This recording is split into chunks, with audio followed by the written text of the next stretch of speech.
This is gonna make a lot of people sad and probably some happy, but I can't worry about that now. I quit. Fine, call me a quitter. I don't care. I just can't do this anymore. I've changed. You're not to blame. I'm just not the same person you knew before. So, not to be rude at all, but I'm done trying to live up to your expectations and down to them. I quit wanting the cool kids to accept me. I quit not saying what's on my mind at important times, letting fear come near and suppress me. I quit being so emotionally tied to the likes and shares of people I barely know online. I quit self-doubt and self-sabotage. I quit being a screw-up and a gonna-doer. I quit sleepwalking through life instead of living my dreams. I quit waiting for ducks to line up instead of spreading my wings. No, I don't have a 2-week notice, so please accept this as my letter of resignation. I know it seems sudden, but trust me, it has been a long time coming, but now my time here's up. Oh, but don't worry. I'm grateful for the experience, and I have an amazing new life lined up. I quit. Well, good morning, everybody, and happy Easter to you all. My name is Phil. I'm the lead pastor of this church. We are a multi-site church. That means we're one church in 4 different locations right now. And so I just want to welcome all of our other campuses joining us right now, our Eagan campus, our Hastings campus, our Cottage Grove campus. And can we all just say welcome to all of our campuses? Everybody just give it up. So glad you're joining us. Yeah. And I am really excited about next weekend as we launch into a brand new series called I Quit. You saw the promo for that. And next week, we're going to talk about I Quit Comparing. I Quit Comparing. And here's the deal. As long as you're in that comparison game, you will never, ever be content. And so that's why we're talking about this important topic next week. But this is Easter weekend. I almost said Christmas weekend. It feels more like Christmas weekend than Easter weekend. And I want to start this Easter message with a question that may make some of you a little uncomfortable. And here it is, right here. Do you ever ask yourself, why doesn't God do something about that? Why doesn't God do something about that? My guess is you have asked that question, maybe not out loud, but my guess is you've asked that question many times. Because if there is a God, and maybe you're not sold out that there is a God, but if there is a God, and if this God is powerful, and if this God is compassionate and loving, don't you find yourself, I do, don't you find yourself saying many times, well, why doesn't God do something about that? About that? What is your that? That as you think about that, you say, why doesn't God do something about that? What is your that? What is your that? And maybe you're thinking right now, well, he's sitting right next to me. Or she's sitting right next to me. Now, go bigger than that. Go bigger than that. Maybe your that is cancer. Maybe your that is cancer. The cancer that's destroying you, or the cancer that's destroying someone that you love. Or maybe your that is bullying. You're being bullied at school. Or maybe you have a son or a daughter who's being bullied at school. Or maybe your that is that conflict that just isn't being resolved. The conflict in your family, or the conflict at your workplace. Or maybe your that is your lifeless marriage that's just going through the motions right now. Or maybe your that is your pain that doesn't go away, or your anxiety, your depression, your fear, or whatever it is that just is consistent in your life. Or maybe your that, like many of our that's, is you look outside at what's going on in our country, or you look outside, you look at what's going on in our world, from the murders, the senseless violence and killings in the schools, or whatever it might be.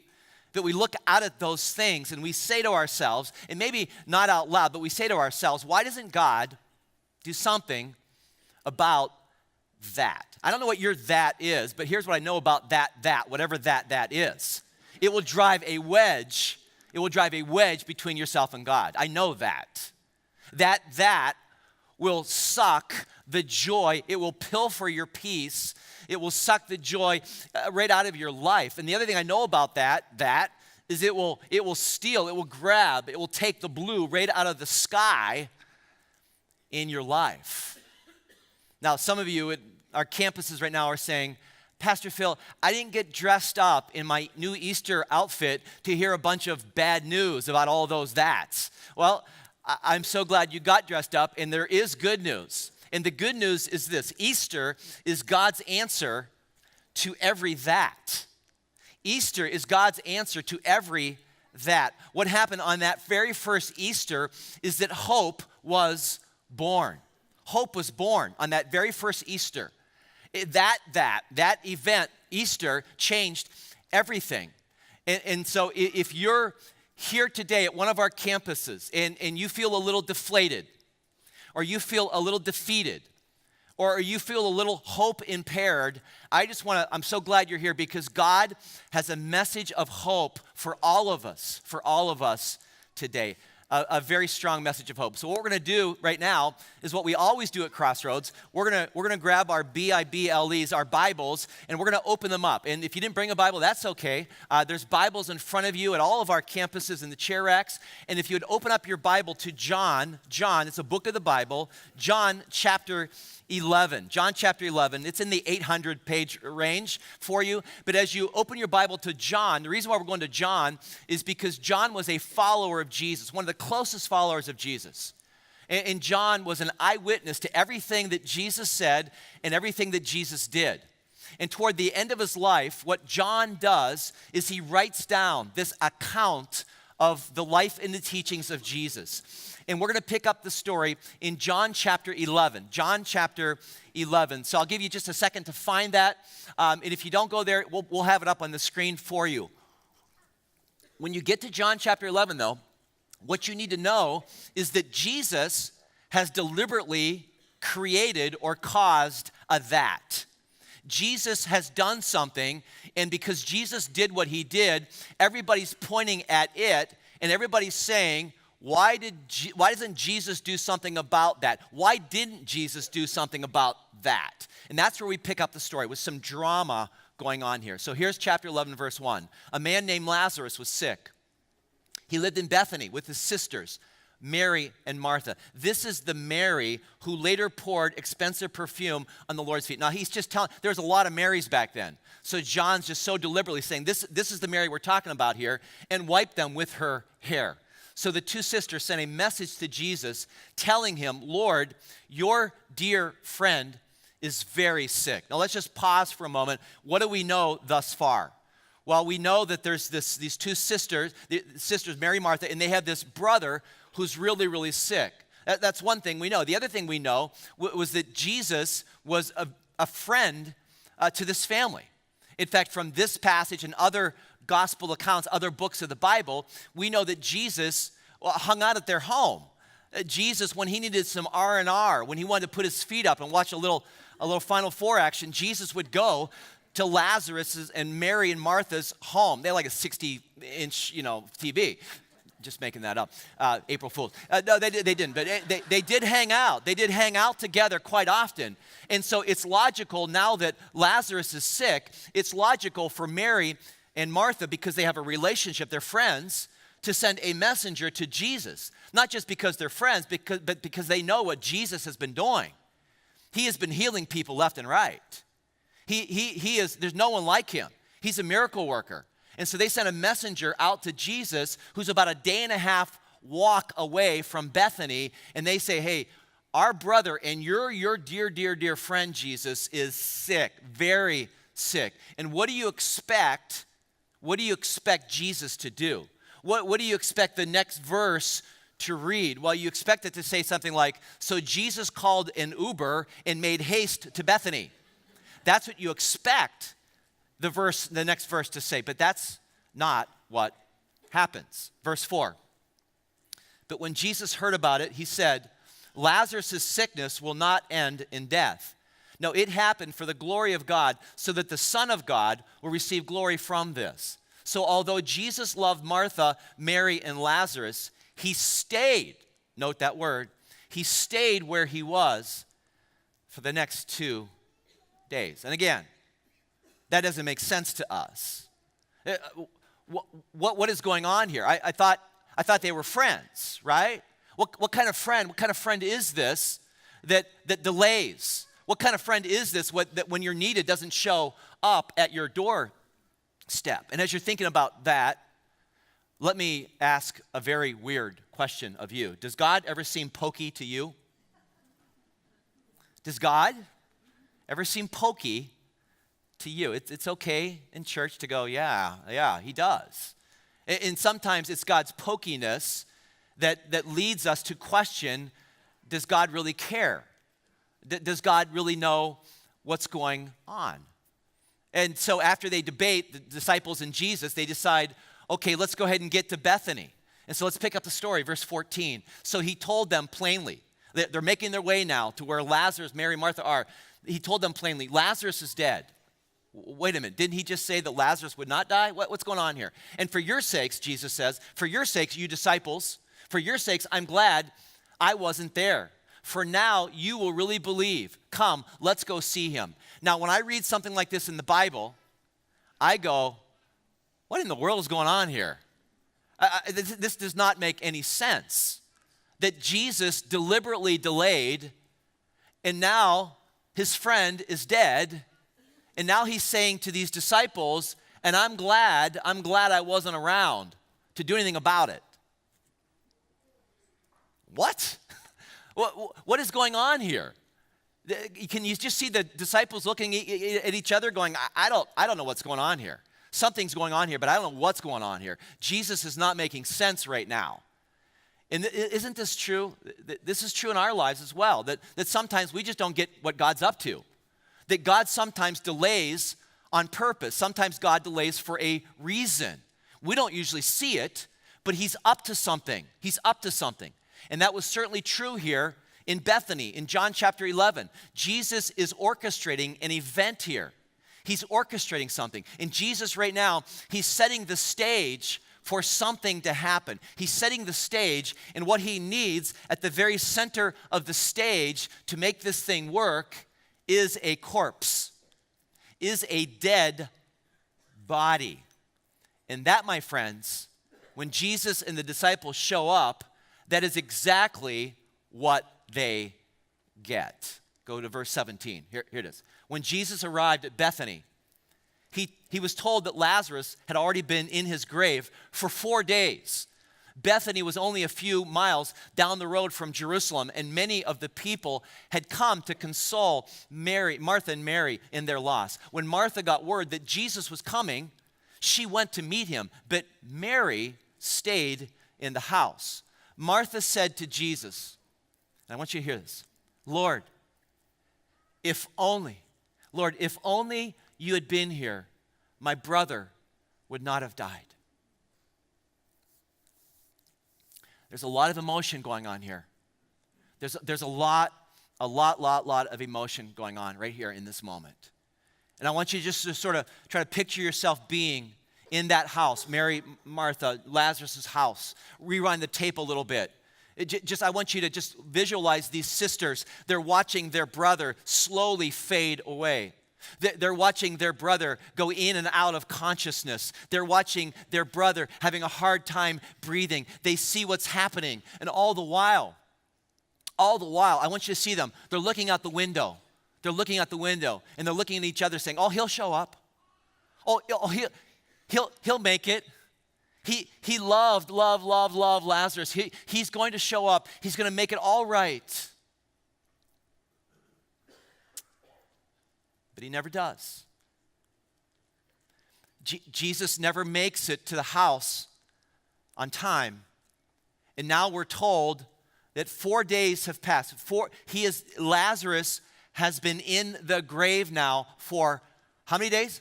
4 days. 4 days. Friends, this is not an insignificant detail here, because there was an ancient belief, I would call it a superstitious belief, that for 3 days after a person had died, that person's spirit hovered over them. This is my hovering motion. The spirit of that person hovered over them for 3 days. And therefore, people in the ancient world, they had hope. They believed that maybe this person would somehow come back. They would resuscitate. They would somehow start to be alive again. And so they didn't give up hope for 3 days. For 3 days. They had this belief that maybe something would happen here. But when it came to day 4, all hope was gone. When day 4 hit, it was turn out the lights, the party is over. When day 4 hit, the overweight woman sang, and it was all over. It was all over. And that's why devastated Mary refuses to even leave the house to see Jesus. And that's why disappointed Martha, when she gets to Jesus, says 2 of the saddest words that a person can utter. And there they are. If only.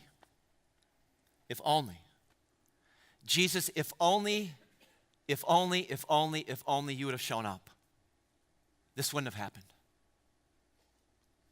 And my guess is some of you at our campuses know those 2 words all too well. Because maybe you're in a day 4 situation in your own life. Maybe something has gone on in your life, and day 1, day 2, day 3, you still had hope, and you still were praying, and you still were wishing and hoping and thinking that things are going to work out. But now in your world, in your life, you're in some day 4 situation, and now there's no longer hope. You feel defeated. You feel deflated. You feel disappointed with God, maybe even. You're swimming in your own sea of if-onlys. Your own sea of if-onlys. And I want to get back to the story because it's not the end of the story. And I want to get back here. Look at verse 45. Jesus told her who? He told Martha, because it's not Mary. Mary's still back at the house. He told Martha, he said, I am the resurrection and the life. Anyone who believes in me will live even after dying. Everyone who lives in me and believes in me will never die. Do you believe this, Martha? Again, Jesus, this seems a little bit out of place. He's talking to her about theology here. And he's saying, do you believe, And she's like, yeah, I believe that there's life after death. And she's thinking way down the road. She's not even thinking about her brother right now. Yeah, I believe all this, Jesus. And then after that, after saying, yeah, I believe this, Jesus, she goes and she gets her sister, Mary, to finally come out of the house to be where Jesus is at. And my question for you is, what are the first words that are going to come out of the mouth of Mary? What is she going to say to Jesus when she finally meets up with him? Well, here it is, verse 32. Here's what she says, Lord, if only you had been here, my brother would not have died. Lord, you see the 2 words? If only you had been here, my brother would not have died. You hear those before? Yeah. The same words, same refrain, same chorus, different sister. Lord, if only you had shown up. Just feeling the disappointment in her posture and in her words. Well, what happens next in the story, I just want you to know, is unexpected. What happens next is very, very unexpected. I call it strap on your seatbelt, because what happens next is kind of, whoa, we never saw that happening. And the very first thing that happens next in the story is that as all this group of people are standing around, all these mourners, and they're wailing and they're grieving and they're weeping and they're crying, Jesus looks over at Mary. In the midst of all of this, he looks over at Mary and he does something. And John, who was there, records it for us in 3 words. And here are the 3 words. It says, then Jesus wept. Then Jesus wept. By the way, John 11:35 is the shortest verse in the entire Bible. So at all of our campuses, I want us to say this out loud on the count of 3. Here we go. 1, 2, 3. Read. Then, yeah, you just memorized the Bible verse. Congratulations. You know a verse of the Bible now. Shortest verse in the Bible, but boy, does it have some big meaning, doesn't it? Because what this verse tells us is that we have a God who cares. That we have a God who's not aloof, who's not distant, who's not uncaring. No, we have a God who may not move at the speed that we want him to move, but make no mistake about it, he is moved when you hurt. He is moved when you're in pain. He is moved when when tears are falling down your cheeks. That's the first thing that happened. No one expected it, but Jesus actually breaks down and he just cries with everyone else who's crying. That's the first thing that happens. The second thing is he doesn't tear up. The second thing that happens is he gets ticked off. He gets ticked off. He gets angry. He gets angry. And so he demands, he says, where have they laid the body? Where have they laid the body? In fact, here's how John records in verse 38. Jesus was still angry as he arrived at the tomb. They told him where Lazarus is at. A cave with some stone rolled across its entrance, which was very common in the ancient world. That's how they buried people, in like a cave-like thing, and they would roll a rock on top. Its entrance. Here's what he says. Roll the stone aside, Jesus told them.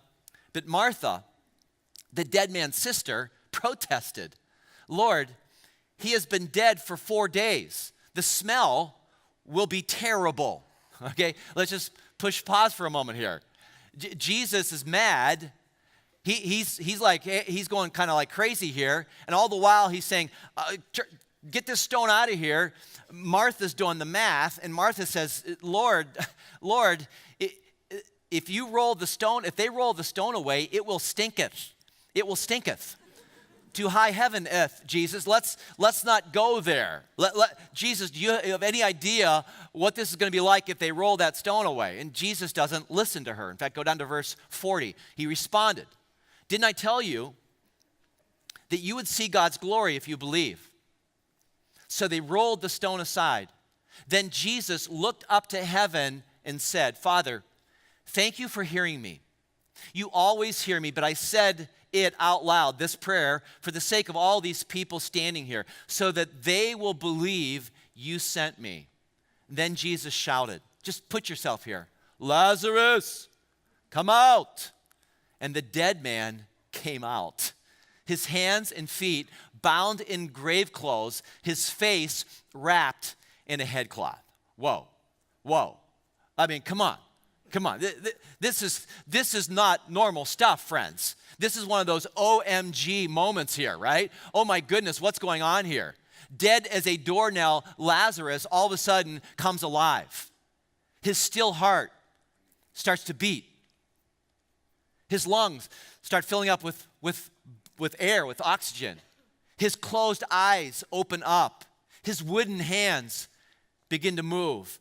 And before you know it, a mummified man walks out of the tomb.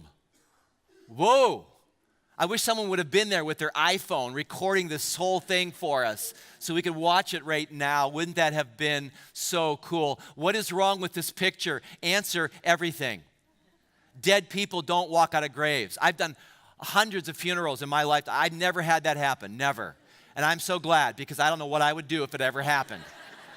I mean, seriously, friends. And then what blows me away is if you go down to verse 44, look what Jesus says. Jesus told them, unwrap him and let him go. What? Why did he have to say that? Why did he have to tell people to go and unwrap Lazarus, who's now alive? And the answer is because they were terrified. Because they were stunned. And no doubt about it, their undergarments were soiled. No doubt about it. Okay? Seriously, it's not in the Bible, but I know it happened. Everybody's undergarments were soiled. Trust me on this. And my question is why? Why did Jesus let Lazarus die knowing that he was going to turn around like he knew and raise him from the grave? That's a great question. It's a great question. And I think the answer was this whole thing was a setup to show us who Jesus is and what Jesus can do. You see, friends, when Jesus shows up, please hear this. When Jesus shows up, anything can happen. When Jesus shows up, anything can happen. And this whole thing was a setup to show us that truth. Here's how I summed up the whole thing for you. That was to remind us to never give up hope. This whole thing was just a setup to remind us to never give up hope. And my guess is some of us have done that. My guess is some of us across our campuses, we've given up hope. We were so disappointed. God has delayed so long. There's that in our life that has just driven us to, we don't even have faith anymore. We're not even sure whether God exists. We're not even sure whether or not God cares about us. And can I just ask you right now, and this is going to be really, really hard for many of you to do, but can I just ask you right now just to suspend that kind of thinking? And are you open today? Are you open today to this Jesus? If he's really alive? If he really is who he says he is? Would you just be willing, not just to come to church on Easter Sunday, but would you be willing to open your life up just a little bit to the possibility that he exists and that he could do something in you?